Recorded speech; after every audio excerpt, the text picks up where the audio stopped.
The battlefield of World War I didn't wait for permission to swallow anyone whole, and the men who survived it didn't rely on luck alone.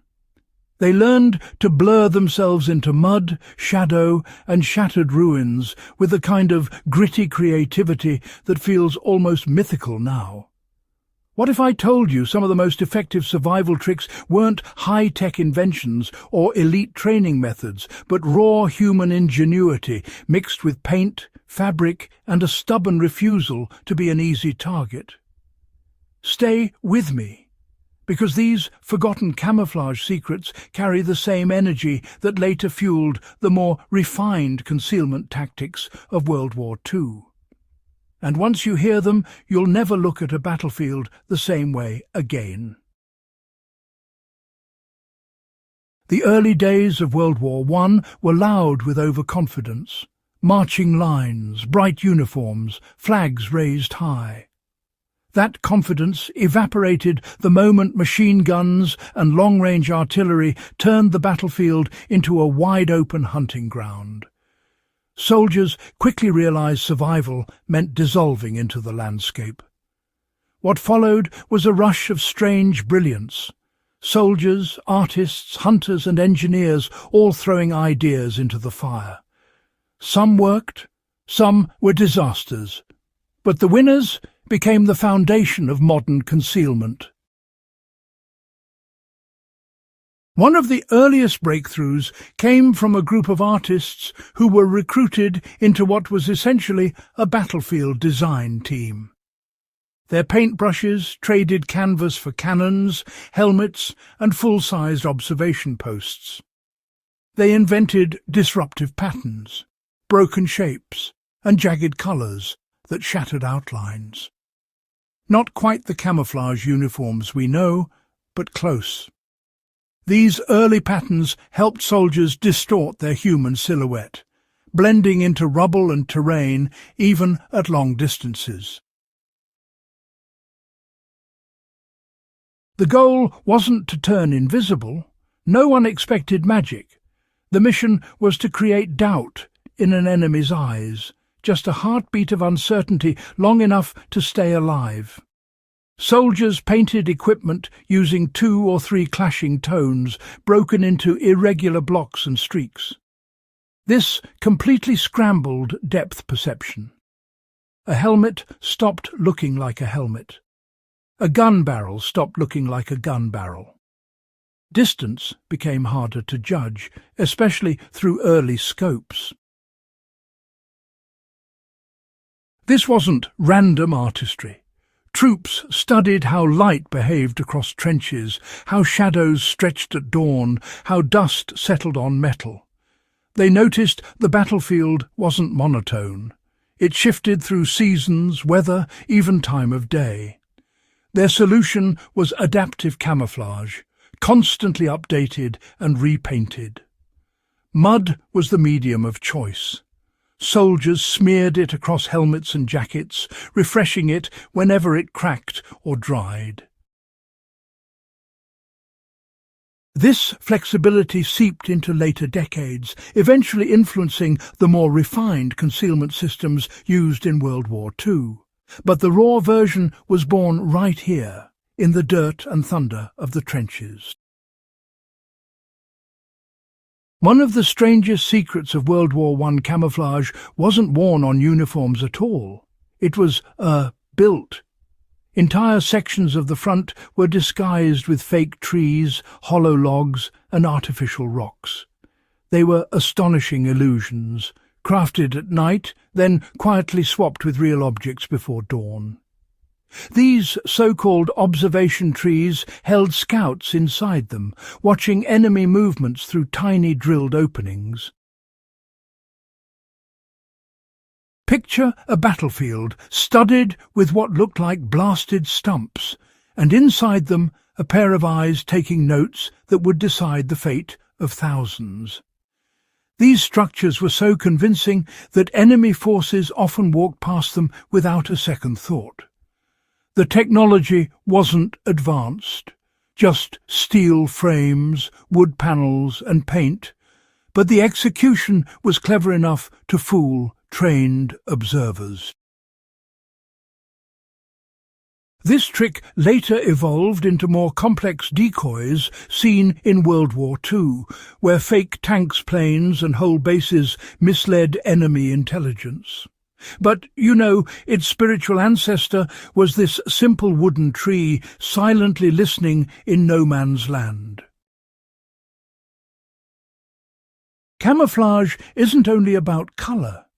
Movement gives you away faster than any bright uniform ever could. Soldiers in World War I mastered the discipline of motion, the art of staying still even when instincts screamed otherwise. They moved only during artillery blasts, when smoke rolled across the ground, or when the wind carried dust and debris. Nature became their cover.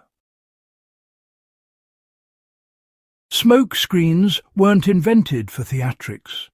They served as temporary cloaks, drifting shields that let troops reposition, reinforce, or retreat.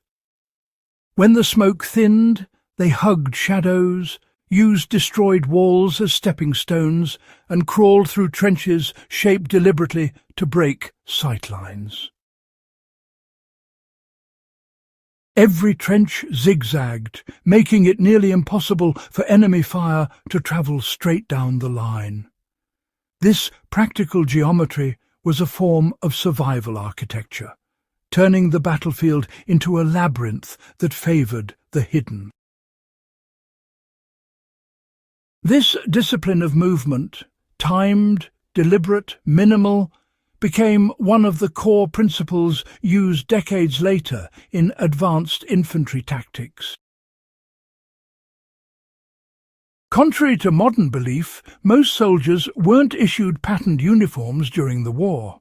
Instead, they adapted their standard gear to fit their terrain.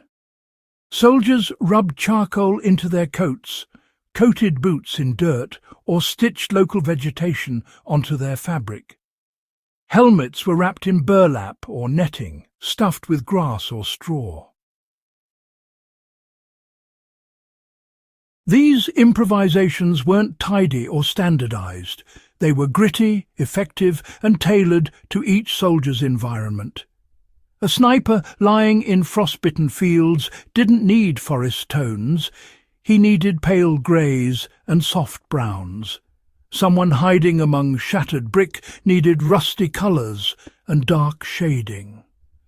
The camouflage was personal, instinctive, and constantly evolving. These early experiments eventually led to the first official patterned uniforms introduced decades later. But, the original versions were raw creations born right there on the front lines. Even rifles needed disguises.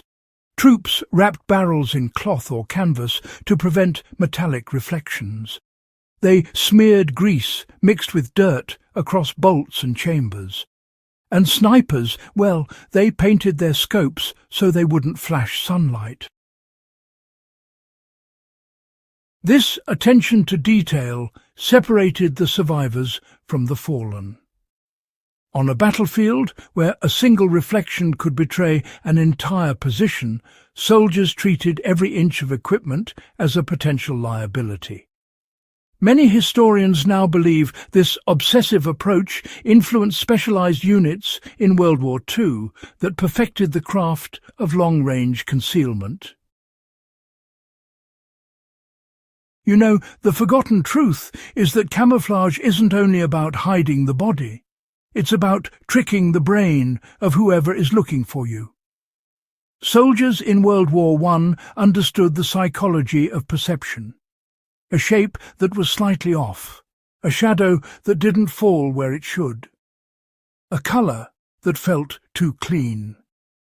These tiny clues became life or death triggers.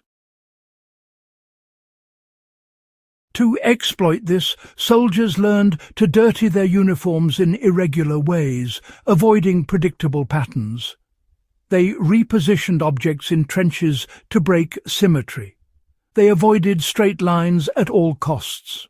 Nature rarely offers perfect geometry, and anything that looked man-made could draw fire.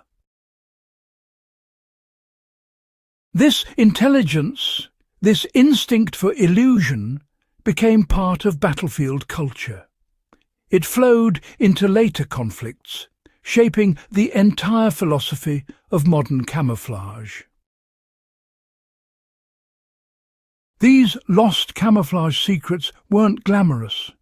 They were muddy, exhausting, and often improvised under fire. But they worked.